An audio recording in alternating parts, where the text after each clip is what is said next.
This is Kelso Sturgeon. Welcome to another edition of Football Handicapping 101.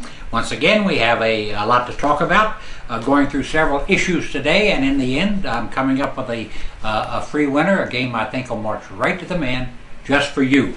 Coming off a giant weekend in football, last weekend on Saturday knocked out a 100-unit play, a 50-unit play, came right back on Sunday, won another 50-unit NFL game of the week, and I intend to charge right into this weekend, which could well be the biggest of the season in the colleges.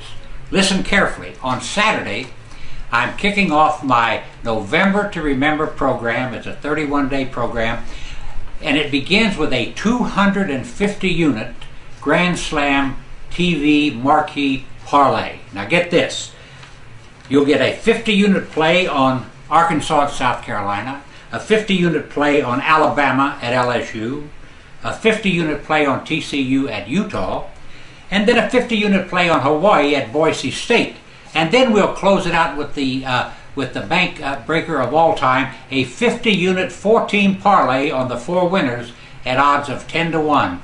The only limit you have on how much you win is how much you can afford to bet. But I intend to go 4-0 and then get the parlay and take down all the cash on Saturday. On Saturday night, I intend to stay undefeated in my Saturday night special, releasing another 50-unit play. 6-0 in these games this season. I've been very judicious and careful about picking them, and I intend to get the money again on Saturday night.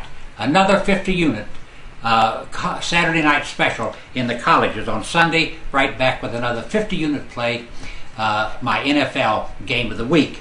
Now let's get to the money report for the week. The wise guys have started to bet a little bit. Some of the line moves are because of injuries. After I've completed a little conversation about the betting of the line moves, I have a free winner for you. Pay attention. Okay, on Friday night, Houston, which is playing host to Central Florida, which I consider one of the most underrated football teams in the country, is attracting a lot of action. The number on that game has fallen from 3.5, from Central Florida 3.5 to Central Florida minus 1.5, which means all the money is coming in on the host Cougars. On Saturday, now this is because of injuries. On Saturday, because of injuries, Maryland has attracted a substantial amount of money from insiders and handicappers in the game against Miami. Miami quarterback Ja'Cory Harris is out.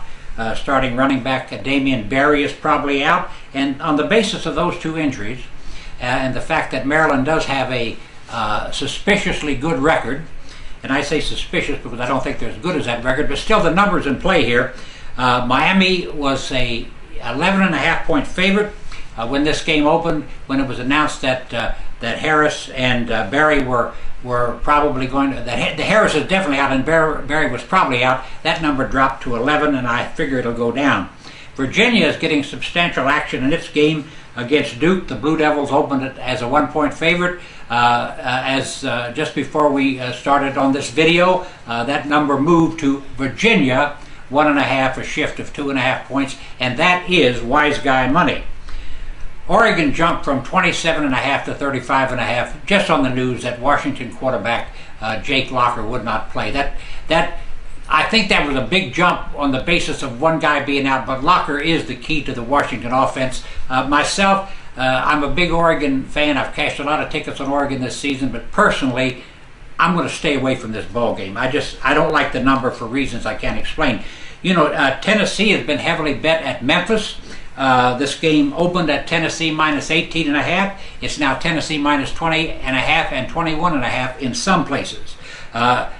In the NFL, 3 moves that I think are very significant. San Diego has jumped from minus 1 to minus 3 at Houston. Minnesota has jumped from minus 7.5 at home against Arizona to minus 9, and I've even seen some 9.5s out there. And the New York Giants, the team I consider the best in the NFL, has jumped from minus 4.5 to minus 6.5 at Seattle. Now, the one thing to remember about money moves, as I've said so many times, money moves raise the basic question of, well, how are we? Are we now out of reach? Are we betting into a number that's simply lost its value, especially if you like favorites? I mean, it's better obviously to lay 4.5 with the Giants than it is to lay 6.5. So you must always ask yourself, has the value now gone out of the number if I like the favorite?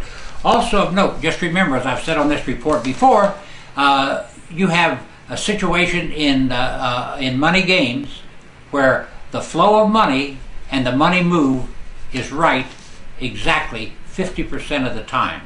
Does that mean you're just as well off throwing a dartboard? I hardly think so, but it's just to let you know, following the money and betting where it goes is no guarantee that you'll win. In fact, it says if you do just that, you'll go 50-50. Now for a nice free winner on Saturday, I'm going to recommend that you take the BYU minus the 18 against UNLV. UNLV is a very young football team, not playing well at all against anybody, and goes into this game in Provo with 9 players on the injury list since their last game. 6 of them are on defense. I just cannot see this young UNLV team with all these injuries and with its proven inability to get the job done, even staying close to BYU. So I recommend that you take BYU minus the 18 and get the cash. Thank you very much for watching. Come right back here tomorrow for my NFL report.